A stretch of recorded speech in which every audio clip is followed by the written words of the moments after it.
Good evening. Welcome to the 40th episode of Rachel Pilcher Writing Workshops Live. Thank you for joining me tonight. I have decided that we're going to spend the next 5 weeks doing a little bit of NaNoWriMo prep. So in just a little while, I will get to the first week of that 5-week series that we're going to work on. But first, I do want to make a brief announcement that coming up in October the 12th and 13th, just in 2 weeks, I'll be teaching 2 sessions with writing.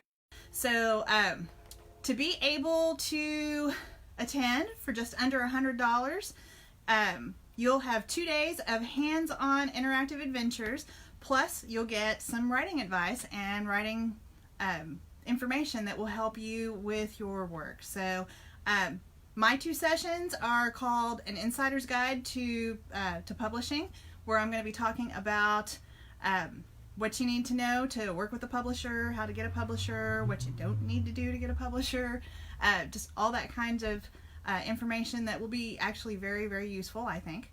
And then the second session is going to be Daily Rituals for Beginning Writers. So I'm going to help you plan out ways in which you can begin your writing life. So for more information, you should go to rachelpilcherwritingworkshops.com and click under Rachel in Person. There's a link to Writers in the Field. You can just click on the picture and it'll take you right to the website to get there. So it's also listed on my Facebook page under the events. So if you are watching on Facebook, you can click on the events on my page and you'll be able to get all the information that you need. So tonight's topic. As I said, we're going to be doing a 5-week prep for NaNoWriMo, which is National Novel Writing Month, for those of you who might not know what all those letters mean. And we're starting that tonight. I'm basing this prep series off of the Nano Prep 101 that they have on the NaNoWriMo.org website. So if you haven't had the chance to check that out, you should definitely go to NaNoWriMo.org. I don't work for them. I don't get any money. I don't get anything extra. I just think they have some really great resources, including this prep guide, to help get you started. And part of the reason why I've decided, it's not something that I have created, but I think it's a good thing to work with you on, is that sometimes you just need to say, okay, it's Sunday night. I need to check in. What do I need to do to prep for NaNoWriMo?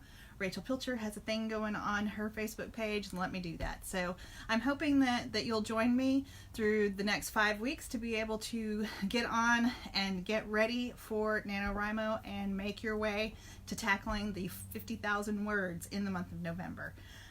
So in saying that, most people say that planning for NaNoWriMo is kind of cheating. And I don't really feel that way. I've done it without planning. I've done it with planning, and I can tell you I have been successful on NaNoWriMo whenever I've gone in saying, okay, this is what I'm going to work on, this is how I'm going to do it, this is how everything's going to go. But my goal with this series is to help you be ready for that November 1st thing, because like I said, I think I got to 51,000 words last year on the project that I'm still working on it. I'm going through and editing slowly and getting things ready. But I got to 50,000 words. And it was one of the first times I was able to do that. And I've been doing this for, I think at that time I had been trying to do NaNoWriMo for 10 years. So, I won it last year. Winning, you don't get anything, just the joy that you made it to the word count that was the goal. So I think that this is a great foundation. I'm so happy that they've created this to help you with ideas for when you get stuck, so you don't stop. Because a lot of people, they're like, oh, well, I missed a day, or I only got 1,500 words or 1,200 words or 1,000 words, and I think you have to get like 1,667 words, so 1,667 words to hit 50,000 words by the end of November. So being able to keep motivated and keep moving on through that is what I hope to be able to help you do. And whenever we're doing all of this in November, I'm going to try to come up with some great encouragements to talk to y'all about at that point as well. So don't want you to get stuck, but I want you to be able to look at notes and say, okay, this is where I was supposed to go, or okay, I can't work on that now, but I can work on this other thing that's going to help this story move along. So this first session that they have for the first week is called Developing a Story Idea That You Are Passionate About. And I can tell you, having written things that I wasn't very passionate about and having written things that I was extremely passionate about, I do so much better when I am passionate about what I'm writing. And I know most writers do the same, unless you are already paid for it, and then that is what is guiding your passion. So the things that you can do, though, there are 4 specific things that they mention in the workbook. So the first one is to borrow plot lines from a book or movie that you love. And they suggest writing down 3 and getting some of the characters and things in there that you enjoy. I kind of look at it as, whenever you're writing stuff down on here, you're not thinking, okay, I'm going to borrow the entire plot line of this book or this movie. When they're saying borrow, they're saying, okay, so if you look at Star Wars, you're not going to copy all of Star Wars. That is a big hero's journey story. It's basically kind of, retelling of the Iliad. But you're not going to borrow the whole story, but you might borrow a plot line from that story. So maybe you'll look at the Luke and Leia line, and I hope I'm not going to ruin this for anybody by telling you that Luke and Leia are brother and sister. So in saying that, you could borrow that whole idea of, there's a brother and a sister who don't know their brother and sister, but they have this intertwining life. And how does that complicate it? You can go pretty dark with that. You can go very light and comedic with it. There's all sorts of ways that you can go with it, but you can borrow that one particular plot line and go from there to be able to get to where you need to be for developing a story idea. So that's just borrowing a plot line from a book or a movie that you love. So the next could be borrowing a character. It doesn't have to be even borrowing a character from a book or a movie. It could be, they even say in the workbook, they're saying, the guy that you see on the bus. It could be, the person that's in front of you at Starbucks. It could be the person that as you're walking down the street, you see somebody that's just sitting on a park bench. It could be, a kid at the soccer game that's doing crazy things, or it could be anything. You borrow that character, you write down the character traits of that character, and you create the person that you want that to be in the storyline that you're working on. And I just noticed that my mom joined. She said hi, so hi, Mom. I'm really into it, so I'm like not even saying hi to anybody. Sorry if I've ignored you. So one of the things that you can do with this character that you borrow is that you can invent a history for that character. You can invent, if it is the kid at the soccer game, you can invent a future for that character where they end up, being the world's greatest comedian. There are all sorts of things that you can do, just thinking about, people that you see on the street, people that you see out everywhere. The preacher, if you go to church, the preacher that you see in front of you, and what led that preacher to becoming a preacher? What did they see in life? It could be all sorts of things. So, just use that as your guide for creating characters. The next thing that they suggest, number 3, is to borrow from the news. And, I can tell you, with as much that's going on in the news right now, you can pull it from anything. And it doesn't have to be all of the crazy political stuff.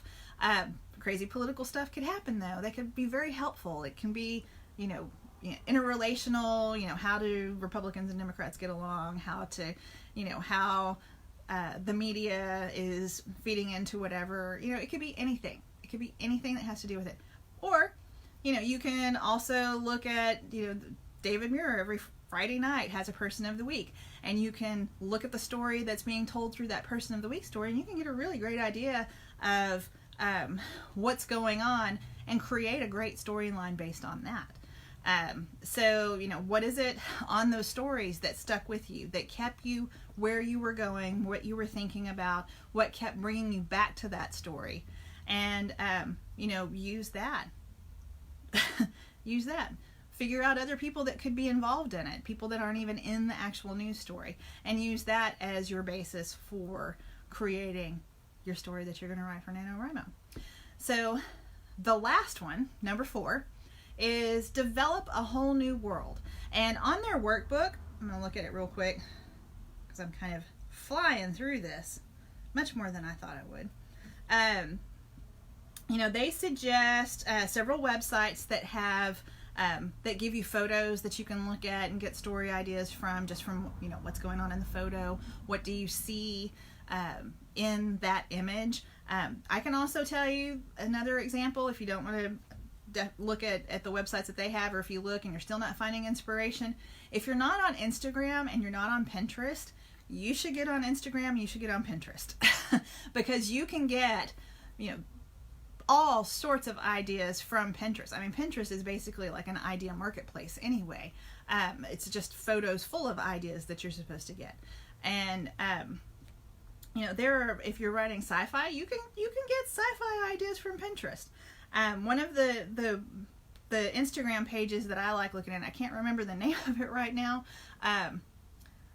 I think one of them is called the Society of Gentlemen Explorers, and it's so weird. And what they do is it's a conglomerate of people. It's not just one person, but they go out and they take pictures of abandoned places, so like old malls or buildings that have it's like they just shut down, and they can go in, take pictures of the murals, all sorts of things. So check that out on Instagram. I don't know if they have a Pinterest page because I look at everything on Instagram, and a lot of times they have guest photographers that they share, so then you can get some other ideas. But if I were writing a dystopian novel, I would use some of their photos for coming up with ideas for that dystopian novel, because it's so much. It's like what you imagine the world's going to be like when nobody is here. It's like, how does nature take over? How do all the animals come in and do it? What's going to be left? I kind of get that vibe from that Instagram page. So check that out. Use photos to help inspire your creativity. That's basically what number 4 is about. Because you never know what you're going to see in that photo that'll make it, like I said, I would use some of those Instagram things as a setting for a dystopian novel, but you don't know what's going to be the inspiration for your next great story for the setting. So next week, when we join in, the next topic that they have on board is called creating complex characters. There's lots of C's right there, lots of alliteration. So we will have a discussion on that. And also, feel free if you have something that you want to say about what we're discussing. I may not jump in right away if I'm in the middle of a thought, but as soon as I get the thought process to stop, I will stop and have a chat with you. So thank you so much, though, for joining me tonight. If you found this information helpful, please make sure to click like right over there, and feel free to share this video with others who you think may benefit from my writing advice. Thank you again, like I said, for joining me. I look forward to seeing y'all next Sunday and talking more about NaNoWriMo prep. I will see you then. Bye.